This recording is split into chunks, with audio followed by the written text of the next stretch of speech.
আজকেও দেখো আমি সব পুরনো টুকরো কাপড় বার করেছি, যেগুলো আমার জমানো থাকে। তবে এগুলো একদম টুকরো কাপড় নয় কিন্তু, একটু বড় রয়েছে কাপড়গুলো, 1/2 মিটার 1 মিটার এরকম সব মাপের রয়েছে। তো যথারীতি আমার কাজটা করার আগে কাপড়গুলোকে প্রেস করে নিতে হবে। দেখতেই পাচ্ছ সব কুঁচকে রয়েছে কীরকম। যে কোনো প্রজেক্ট তৈরির আগে কাপড়ের তো সেগুলো মানে মাস্ট কিন্তু প্রেস করাটা। তো যে যা যা কাপড় বার করেছিলাম সবগুলো আমি প্রেস করে নিলাম। এবারে আজকে যে প্রজেক্টটা তৈরি করব তার জন্য ভেবেছিলাম এক কালারের সব কাপড় আমি ইউজ করব, মানে বিভিন্ন কালারের।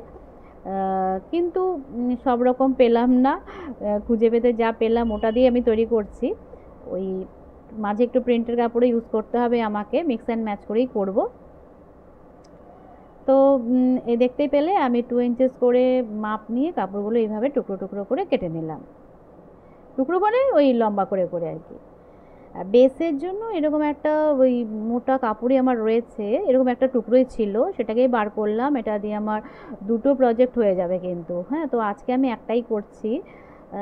তো আমি মাপ নিচ্ছি, লেন্থে তোমার 16 ইঞ্চেস নিয়েছি আর চওড়াতে 13 ইঞ্চেস নিলাম। তো এই মাপেই করছি। তো তার জন্য দেখো এই যে কাপড়গুলো টুকরো করেছিলাম, মানে সরি কেটে নিয়েছিলাম, তো এই কাপড়গুলোকে ঠিক এইভাবে আড়াআড়ি করে সেলাই করে করে বসাতে হবে প্রত্যেকটা কাপড়ের এই টুকরোকে আর কি।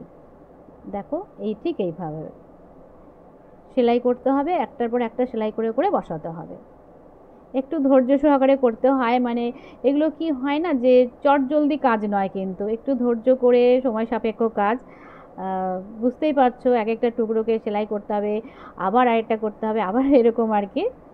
একটু ধৈর্য সহকারে করতে হয় কাজগুলো। ঠিক এই যে এরমভাবে কাপড়গুলোকে অ্যাকচুয়ালি বসাতে হবে। আমি কাপড়টা ফোল্ড করে করে তোমাদের দেখালাম আড়াআড়ি করে, ঠিক এইভাবে বসবে অ্যাকচুয়ালি।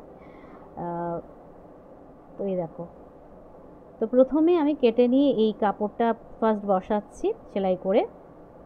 ঠিক একদম এভাবে আড়াআড়ি করে কিন্তু সেলাইটা করতে হবে। এভাবে বসে গেল। আবার এটাকে অ্যাকচুয়ালি এই কাপড়টাকে আর ফোল্ড করব না, যেটা বসালাম সেলাই করে, এর ওপরে এই যে ইয়েলো কালারের কাপড়টা আবার সেলাই করে ঠিক ওইভাবে আবার উল্টে দিতে হবে। তো পরপর পরপর যতগুলো আমি কাপড় কেটেছি সেইগুলো পরপর এরকমভাবে সেলাই করে করে বসাতে হবে। তাহলে বুঝতেই পারছো একটু কিন্তু ধৈর্য নিয়ে কাজটা করতে হবে, মানে চটজলদি কিন্তু হবে না।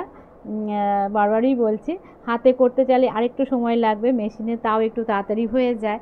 আর যেহেতু টুকরো টুকরো কাপড়, বুঝতেই পারছো একটা একটা করে জোড়া দিতে হচ্ছে, তারপরে আবার একটা একটা করে বসাতে হচ্ছে। হ্যাঁ, সেই কারণেই বললাম যে একটু সময় নিয়ে কাজটা করতে হবে আর কি।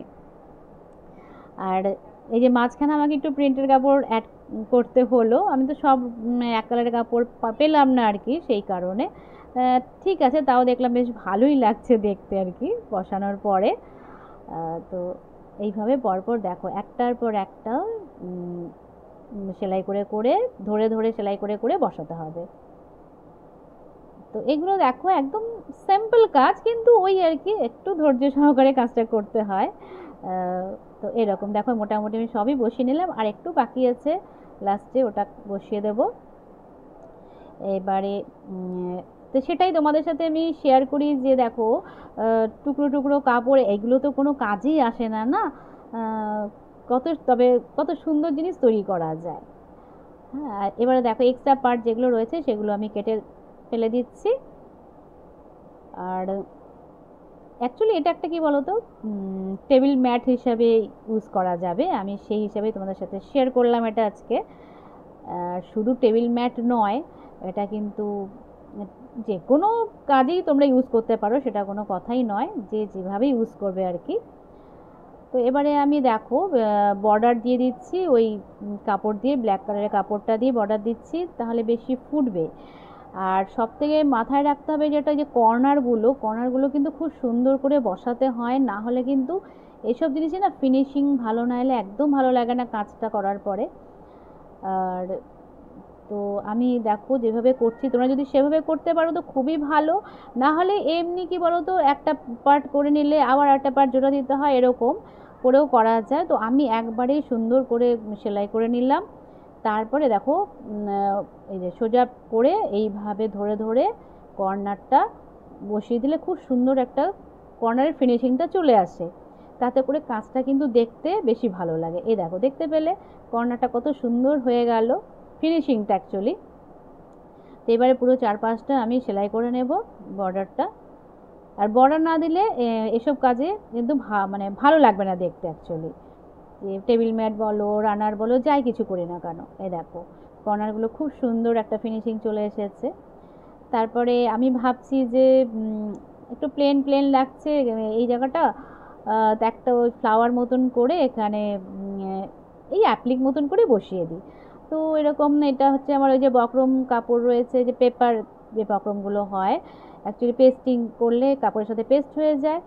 তো সেইটার মধ্যেই আমি দেখো কাপড় জাস্ট পেস্ট করে আমি বসিয়ে আবার সেলাই করে দেবো আর কি।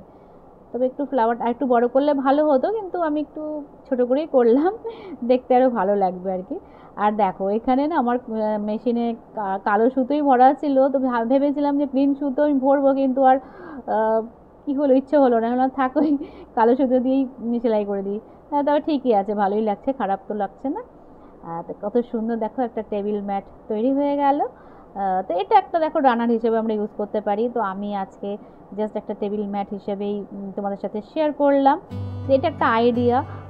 তো এরকম বিভিন্ন জিনিস তৈরি করা যায় এরকমভাবে আর কি। তো টেবিলে কত সুন্দরভাবে এরকম খাবার আমরা সার্ভ করতে পারবো যদি এরকম একটা সেট বানিয়ে নিই, 4টে বা 6টার একটা সেট বানিয়ে নিই, কত ভালো লাগবে দেখতে।